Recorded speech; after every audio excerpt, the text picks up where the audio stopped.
شروع اللہ کا نام لے کر جو بڑا مہربان نہایت رحم والا ہے۔ الف لام میم، یہ کتاب یعنی قرآن مجید، اس میں کچھ شک نہیں کہ اللہ کا کلام ہے، پرہیزگاروں کے لیے رہنما ہے جو غیب پر ایمان لاتے اور آداب کے ساتھ نماز پڑھتے اور جو کچھ ہم نے ان کو عطا فرمایا ہے اس میں سے خرچ کرتے ہیں، اور جو کتاب اے پیغمبر تم پر نازل ہوئی اور جو کتابیں تم سے پہلے پیغمبروں پر نازل ہوئیں سب پر ایمان لاتے اور آخرت کا یقین رکھتے ہیں۔ یہی لوگ اپنے پروردگار کی طرف سے آئی ہوئی ہدایت پر ہیں اور یہی لوگ کامیاب ہیں۔ جو لوگ کافر ہیں انہیں تم نصیحت کرو یا نہ کرو ان کے لیے برابر ہے، وہ ایمان نہیں لانے کے۔ اللہ نے ان کے دلوں اور کانوں پر مہر لگا رکھی ہے اور ان کی آنکھوں پر پردہ پڑا ہوا ہے اور ان کے لیے بڑا عذاب تیار ہے۔ اور بعض لوگ ایسے ہیں جو کہتے ہیں کہ ہم اللہ پر اور روز آخر پر ایمان رکھتے ہیں، حالانکہ وہ ایمان نہیں رکھتے۔ یہ اپنے خیال میں اللہ کو اور مومنوں کو دھوکہ دیتے ہیں، مگر حقیقت میں اپنے سوا کسی کو دھوکہ نہیں دیتے اور اس سے بے خبر ہیں۔ ان کے دلوں میں کفر کا مرض تھا، اللہ نے ان کا مرض اور زیادہ کر دیا اور ان کے جھوٹ بولنے کے سبب ان کو دکھ دینے والا عذاب ہوگا۔ اور جب ان سے کہا جاتا ہے کہ زمین میں فساد نہ ڈالو تو کہتے ہیں کہ ہم تو اصلاح کرنے والے ہیں، دیکھو یہ بلا شبہ مفسد ہیں لیکن خبر نہیں رکھتے۔ اور جب ان سے کہا جاتا ہے کہ جس طرح اور لوگ ایمان لے آئے تم بھی ایمان لے آؤ تو کہتے ہیں بھلا جس طرح بے وقوف ایمان لے آئے ہیں اسی طرح ہم بھی ایمان لے آئیں۔ سن لو کہ یہی بے وقوف ہیں لیکن نہیں جانتے۔ اور یہ لوگ جب مومنوں سے ملتے ہیں تو کہتے ہیں کہ ہم ایمان لے آئے ہیں، اور جب اپنے شیطانوں میں جاتے ہیں تو ان سے کہتے ہیں کہ ہم تمہارے ساتھ ہیں، اور مسلمانوں سے تو ہم ہنسی کیا کرتے ہیں۔ ان منافقوں سے اللہ ہنسی کرتا ہے اور انہیں مہلت دیا جاتا ہے کہ شرارت و سرکشی میں پڑے بہک رہے ہیں۔ یہ وہ لوگ ہیں جنہوں نے ہدایت چھوڑ کر گمراہی خریدی تو نہ تو ان کی تجارت ہی نے کچھ نفع دیا اور نہ یہ ہدایت یاب ہی ہوئے۔ ان کی مثال اس شخص کی سی ہے جس نے شب تاریک میں آگ جلائی، جب آگ نے اس کے ارد گرد کی چیزیں روشن کی تو اللہ نے ان لوگوں کی روشنی زائل کر دی اور ان کو اندھیروں میں چھوڑ دیا کہ کچھ نہیں دیکھتے۔ یہ بہرے ہیں، گونگے ہیں، اندھے ہیں کہ کسی طرح سیدھے رستے کی طرف لوٹ ہی نہیں سکتے۔ یا ان کی مثال میں کسی ہے کہ آسمان سے برس رہا ہو اور اس میں اندھیرے پر اندھیرا چھا رہا ہو اور بادل گرج رہا ہو اور بجلی کوند رہی ہو تو یہ کڑک سے ڈر کر موت کے خوف سے کانوں میں انگلیاں دے لے۔ اور اللہ کافروں کو ہر طرف سے گھیرے ہوئے ہے، قریب ہے کہ بجلی کی چمک ان کی آنکھوں کی بصارت کو اچک لے جائے۔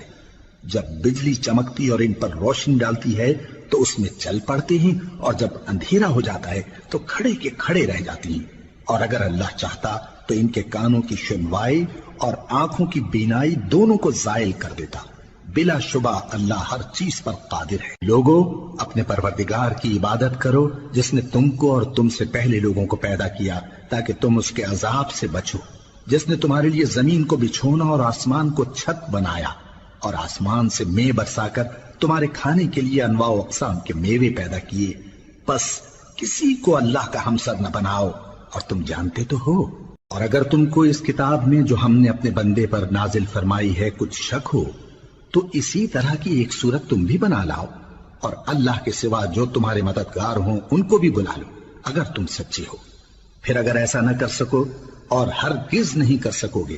تو اس آگ سے ڈرو جس کا ایندھن آدمی اور پتھر ہوں گے اور جو کافروں کے لیے تیار کی گئی ہے۔ اور جو لوگ ایمان لائے اور نیک عمل کرتے رہے ان کو خوشخبری سنا دو کہ ان کے لیے نعمت کے باغ ہیں جن کے نیچے نہریں بہہ رہی ہیں۔ جب انہیں ان میں سے کسی قسم کا میوہ کھانے کو دیا جائے گا تو کہیں گے یہ تو وہی ہے جو ہم کو پہلے دیا گیا تھا، اور ان کو ایک دوسرے کے ہم شکل میوے دیے جائیں گے اور وہاں ان کے لیے پاک بیویاں ہوں گی اور وہ بہشتوں میں ہمیشہ رہیں گے۔ اللہ اس بات سے آر نہیں کرتا کہ مچھر یا اس سے بڑھ کر کسی چیز مثلا مکھی مکڑی وغیرہ کی مثال بیان فرمائے۔ اب جو مومن ہیں وہ یقین کرتے ہیں کہ وہ ان کے پروردگار کی طرف سے سچ ہے، اور جو کافر ہیں وہ کہتے ہیں کہ اس مثال سے اللہ کی مراد ہی کیا ہے۔ اس سے اللہ بہتوں کو گمراہ کرتا ہے اور بہتوں کو ہدایت بخشتا ہے، اور گمراہ بھی کرتا ہے تو نافرمانوں ہی کو، جو اللہ کے اقرار کو مضبوط کرنے کے بعد توڑ دیتے ہیں اور جس چیز یعنی رشتہ قرابت کے جوڑے رکھنے کا اللہ نے حکم دیا ہے اس کو قطع کیے ڈالتے ہیں اور زمین میں خرابی کرتے ہیں، یہی لوگ نقصان اٹھانے والے ہیں۔ کافرو، تم اللہ سے کیوں کر منکر ہو سکتے ہو؟ جس حال میں کہ تم بے جان تھے تو اس نے تم کو جان بخشی، پھر وہی تم کو مارتا ہے، پھر وہی تم کو زندہ کرے گا، پھر تم اسی کی طرف لوٹائے جاؤ گے۔ وہی تو ہے جس نے سب چیزیں جو زمین میں ہیں تمہارے لیے پیدا کی، پھر آسمانوں کی طرف متوجہ ہوا تو ان کو ٹھیک ٹھیک 7 آسمان بنا دیا، اور وہ ہر چیز سے خبردار ہے۔ اور وہ وقت یاد کرنے کے قابل ہے جب تمہارے پروردگار نے فرشتوں سے فرمایا کہ میں زمین میں اپنا نائب بنانے والا ہوں۔ انہوں نے کہا، کیا تو اس میں ایسے شخص کو نائب بنانا چاہتا ہے جو خرابیاں کرے اور کچھ تو خون کرتا پھرے؟ اور ہم تیری تعریف کے ساتھ تسبیح و تقدیس کرتے رہتے ہیں۔ فرمایا، میں وہ باتیں جانتا ہوں جو تم نہیں جانتے۔ اور اس نے آدم کو سب چیزوں کے نام سکھائے، پھر ان کو فرشتوں کے سامنے کیا اور فرمایا کہ اگر سچے ہو تو مجھے ان کے نام بتاؤ۔ انہوں نے کہا، تو پاک ہے، جتنا علم تو نے ہمیں بخشا ہے اس کے سوا ہمیں کچھ معلوم نہیں، بے شک تو دانا ہے، حکمت والا ہے۔ تب اللہ نے آدم کو حکم دیا کہ آدم، تم ان کو ان چیزوں کے نام بتاؤ۔ سو جب انہوں نے ان کو ان کے نام بتائے تو فرشتوں سے فرمایا،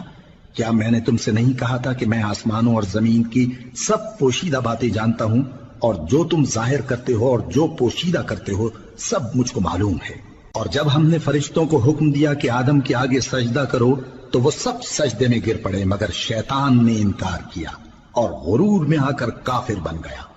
اور ہم نے کہا کہ اے آدم،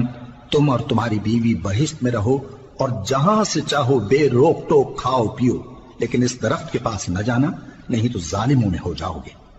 پھر شیطان نے دونوں کو اس درخت کے بارے میں پھسلا دیا اور جس عیش و نشاط میں تھے اس سے ان کو نکلوا دیا۔ تب ہم نے حکم دیا کہ بہشت بری سے چلے جاؤ، تم ایک دوسرے کے دشمن ہو، اور تمہارے لیے زمین میں ایک وقت تک ٹھکانہ اور معاش مقرر کر دیا گیا ہے۔ پھر آدم نے اپنے پروردگار سے کچھ کلمات سیکھے اور معافی مانگی تو اس نے ان کا قصور معاف کر دیا۔ بے شک وہ معاف کرنے والا ہے، بڑا مہربان ہے۔ ہم نے فرمایا کہ تم سب یہاں سے اتر جاؤ، جب تمہارے پاس میری طرف سے ہدایت پہنچے تو اس کی پیروی کرنا، کہ جنہوں نے میری ہدایت کی پیروی کی ان کو نہ کچھ خوف ہوگا اور نہ وہ غمناک ہوں گے، اور جنہوں نے اس کو قبول نہ کیا اور ہماری آیتوں کو جھٹلایا وہ دوزخ میں جانے والے ہیں اور وہ ہمیشہ اس میں رہیں گے۔ اے آل یعقوب، میرے وہ احسان یاد کرو جو میں نے تم پر کیے تھے، اور اس اقرار کو پورا کرو جو تم نے مجھ سے کیا تھا۔ میں اس اقرار کو پورا کروں گا جو میں نے تم سے کیا تھا، اور مجھی سے ڈرتے رہو۔ اور جو کتاب میں نے اپنے رسول محمد صلی اللہ علیہ وآلہ وسلم پر نازل کی ہے، جو تمہاری کتاب یعنی تورات کو سچا کہتی ہے، اس پر ایمان لاؤ اور اس سے منکر اول نہ بنو، اور میری آیتوں میں تحریف کر کے ان کے بدلے تھوڑی سی قیمت یعنی دنیاوی منفعت نہ حاصل کرو، اور مجھی سے خوف رکھو، اور حق کو باطل کے ساتھ نہ ملاؤ، اور سچی بات کو جان بوجھ کر نہ چھپاؤ، اور نماز پڑھا کرو اور زکوٰۃ دیا کرو، اور اللہ کے آگے جھکنے والوں کے ساتھ جھکا کرو۔ یہ کیا عقل کی بات ہے کہ تم لوگوں کو نیکی کرنے کو کہتے ہو اور اپنے تئیں فراموش کیے دیتے ہو، حالانکہ تم اللہ کی کتاب بھی پڑھتے ہو؟ کیا تم سمجھتے نہیں؟ اور رنج و تکلیف میں صبر اور نماز سے مدد لیا کرو، اور بے شک نماز گراں ہے، مگر ان لوگوں پر گراں نہیں جو عجز کرنے والے ہیں، جو یقین کیے ہوئے ہیں کہ وہ اپنے پروردگار سے ملنے والے ہیں اور اس کی طرف لوٹ کر جانے والے ہیں۔ اے یعقوب کی اولاد، میرے وہ احسان یاد کرو جو میں نے تم پر کیے تھے، اور یہ کہ میں نے تم کو جہان کے لوگوں پر فضیلت بخشی تھی۔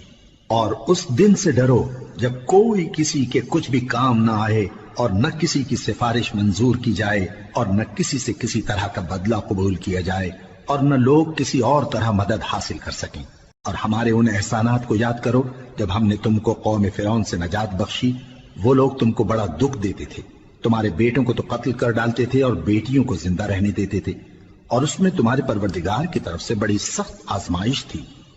اور جب ہم نے تمہارے لیے سمندر کو پھاڑ دیا، پھر تم کو تو نجات دی اور فرعون کی قوم کو غرق کر دیا،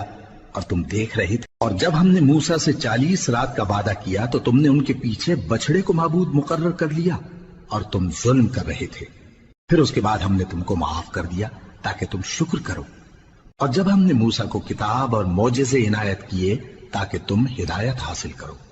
اور جب موسیٰ نے اپنی قوم کے لوگوں سے کہا کہ بھائیو، تم نے بچڑے کو معبود ٹھہرانے میں اپنی جانوں پر ظلم کیا ہے، تو اپنے پیدا کرنے والے کے آگے توبہ کرو، پھر اپنوں کو قتل کرو، تمہارے خالق کے نزدیک تمہارے حق میں یہی بہتر ہے۔ پھر اس نے تمہارا قصور معاف کر دیا، وہ بے شک بڑا معاف کرنے والا ہے، بڑا مہربان ہے۔ اور جب تم نے موسیٰ سے کہا کہ موسیٰ، جب تک ہم اللہ کو سامنے نہ دیکھ لیں گے تم پر ایمان نہیں لائیں گے، تو تم کو بجلی نے آ گھیرا اور تم دیکھ رہے تھے، پھر موت آ جانے کے بعد ہم نے تم کو اثر نو زندہ کر دیا تاکہ احسان مانو، اور ہم نے بادل کا تم پر سایہ کیے رکھا اور تمہارے لیے من و سلوہ اتارتے رہے کہ جو پاکیزہ چیزیں ہم نے تم کو عطا فرمائی ہیں ان کو کھاؤ پیو، مگر تمہارے بزرگوں نے ان نعمتوں کی کچھ قدر نہ جانی، اور وہ ہمارا کچھ نہیں بگاڑتے تھے بلکہ اپنا ہی نقصان کرتے تھے۔ اور جب ہم نے ان سے کہا کہ اس گاؤں میں داخل ہو جاؤ اور اس میں جہاں سے چاہو خوب کھاؤ پیو، اور دیکھنا دروازے میں داخل ہونا سجدہ کرتے ہوئے اور حطوتن کہنا، ہم تمہارے گناہ معاف کر دیں گے اور نیکی کرنے والوں کو اور زیادہ دیں گے، تو جو ظالم تھے انہوں نے اس لفظ کو جس کا ان کو حکم دیا تھا بدل کر اس کی جگہ اور لفظ کہنا شروع کیا، پس ہم نے ان ظالموں پر آسمان سے عذاب نازل کیا کیونکہ نافرمانیاں کیے جاتے تھے۔ اور جب موسیٰ نے اپنی قوم کے لیے ہم سے پانی مانگا تو ہم نے کہا کہ اپنی لاٹھی پتھر پر مارو، انہوں نے لاٹھی ماری تو اس میں سے 12 چشمے پھوٹ نکلے، اور تمام لوگوں نے اپنا اپنا گھاٹ معلوم کر کے پانی پی لیا۔ ہم نے حکم دیا کہ اللہ کی عطا فرمائی ہوئی روزی کھاؤ اور پیو، اور زمین میں فساد نہ کرتے پھرنا۔ اور جب تم نے کہا کہ موسیٰ،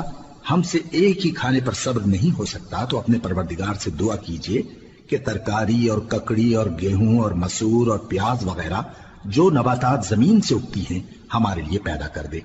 انہوں نے کہا کہ عمدہ چیزیں چھوڑ کر ان کے بدلے ناقص چیزیں کیوں چاہتے ہو؟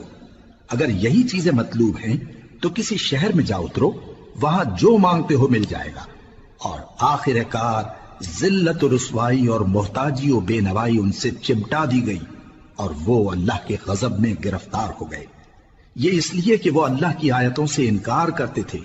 اور اس کے نبیوں کو ناحق قتل کر دیتے تھے، یعنی اس لیے کہ نافرمانی کیے جاتے اور حد سے بڑھے جاتے تھے۔ جو لوگ مسلمان ہیں یا یہودی یا عیسائی یا ستارہ پرست، یعنی کوئی شخص کسی قوم و مذہب کا ہو، جو اللہ اور روز قیامت پر ایمان لائے گا اور عمل نیک کرے گا، تو ایسے لوگوں کو ان کے اعمال کا صلہ اللہ کے ہاں ملے گا، اور قیامت کے دن ان کو نہ کسی طرح کا خوف ہوگا اور نہ وہ غمناک ہوں گے۔ اور جب ہم نے تم سے عہد کر لیا اور کوہ طور کو تم پر اٹھا کھڑا کیا اور حکم دیا کہ جو کتاب ہم نے تم کو دی ہے اس کو زور سے پکڑے رہو، اور جو اس میں لکھا ہے اسے یاد رکھو تاکہ عذاب سے محفوظ رہو، پھر تم اس کے بعد عہد سے پھر گئے، سو اگر تم پر اللہ کا فضل اور اس کی مہربانی نہ ہوتی تو تم خسارے میں پڑ گئے ہوتے۔ اور تم ان لوگوں کو خوب جانتے ہو جو تم میں سے ہفتے کے دن مچھلی کا شکار کرنے میں حد سے تجاوز کر گئے تھے، تو ہم نے ان سے کہا کہ ذلیل و خوار بندر ہو جاؤ، اور اس قصے کو اس وقت کے لوگوں کے لیے اور جو ان کے بعد آنے والے تھے عبرت اور پرہیزگاروں کے لیے نصیحت بنا دیا۔ اور جب موسیٰ نے اپنی قوم کے لوگوں سے کہا کہ اللہ تم کو حکم دیتا ہے کہ ایک بیل ذبح کرو، وہ بولے کیا تم ہم سے ہنسی کرتے ہو؟ موسیٰ نے کہا کہ میں اللہ کی پناہ مانگتا ہوں کہ نادان بنوں۔ انہوں نے کہا کہ اپنے پروردگار سے التجا کیجئے کہ وہ ہمیں یہ بتائے کہ وہ بیل کس طرح کا ہو۔ موسیٰ نے کہا پروردگار فرماتا ہے کہ وہ بیل نہ تو بوڑھا ہو اور نہ بچڑا بلکہ ان کے درمیان یعنی جوان ہو، سو جیسا تم کو حکم دیا گیا ہے ویسا کرو۔ انہوں نے کہا اپنے پروردگار سے درخواست کیجئے کہ ہم کو یہ بھی بتا دے کہ اس کا رنگ کیسا ہو۔ موسیٰ نے کہا پروردگار فرماتا ہے کہ اس کا رنگ گہرا زرد ہو کہ دیکھنے والوں کے دل کو خوش کر دیتا ہو۔ انہوں نے کہا اب کے پروردگار سے پھر درخواست کیجئے کہ ہم کو بتا دے کہ وہ اور کس کس طرح کا ہو، کیونکہ بہت سے بیل ہمیں ایک دوسرے کے مشابہ معلوم ہوتے ہیں، اور اللہ نے چاہا تو ہمیں ٹھیک بات معلوم ہو جائے گی۔ موسیٰ نے کہا کہ اللہ فرماتا ہے کہ وہ بیل کام میں لگا ہوا نہ ہو، نہ تو زمین جوتتا ہو اور نہ کھیتی کو پانی دیتا ہو، بے عیب ہو، اس میں کسی طرح کا داغ نہ ہو۔ کہنے لگے اب تم نے سب باتیں درست بتا دی۔ غرض بڑی مشکل سے انہوں نے اس بیل کو ذبح کیا، جبکہ وہ ایسا کرنے والے لگتے نہ تھے۔ اور جب تم نے ایک شخص کو قتل کیا تو اس میں باہم جھگڑنے لگے، حالانکہ جو بات تم چھپا رہے تھے اللہ اس کو ظاہر کرنے والا تھا۔